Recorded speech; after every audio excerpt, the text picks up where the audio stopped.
This is the INTEX Inflatable AboveGround Swimming Pool 15-foot x 42 inches.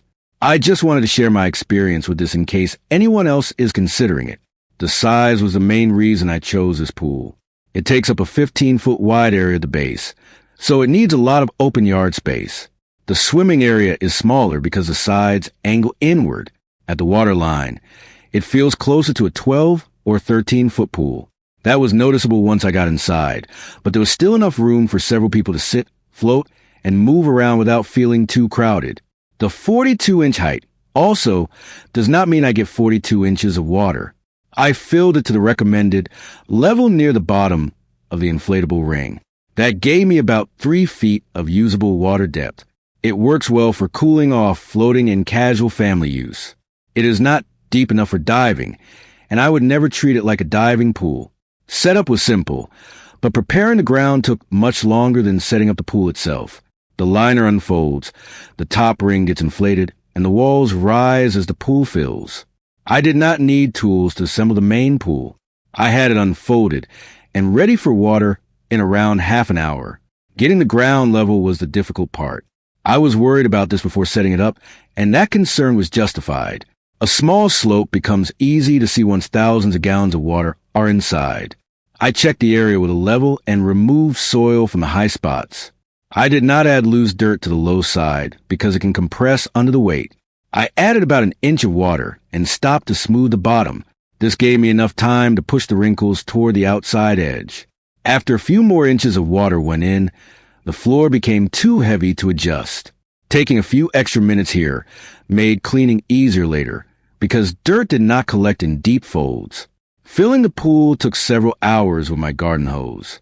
The actual time will depend on water pressure. At the normal fill line, this pool holds roughly 3,300 gallons, though I have seen slightly different capacity numbers for different versions. That is a lot of water, so I made sure I knew where it would drain before filling it. The liner feels much thicker than the material on small inflatable backyard pools I have used. It has a layered construction with mesh inside the vinyl. I still placed the included ground cloth underneath it and checked carefully for stones, roots, and sharp debris. The material feels strong, but it is not protected from every kind of puncture. Only the top ring is filled with air. That ring floats as the water level rises and holds the upper part of the wall in position.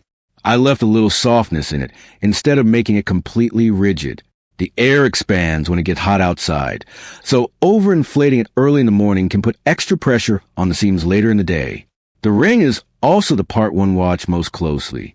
A small air leak can let one section sag. I keep pets away from it, and I do not let anyone sit or climb on the ring.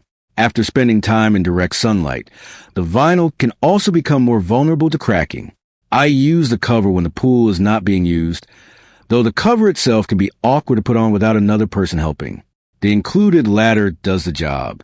It feels fairly stable when it is placed on flat ground, and the steps have enough texture for wet feet.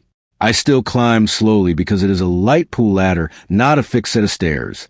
The outer steps can be removed, which is useful when I want to make access more difficult for children.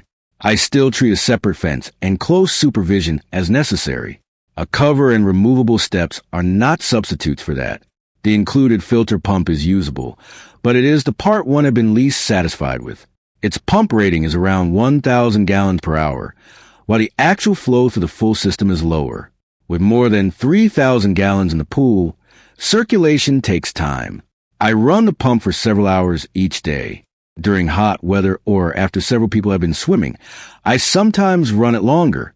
Sunscreen, grass, and body oils make the paper cartridge dirty fairly quickly.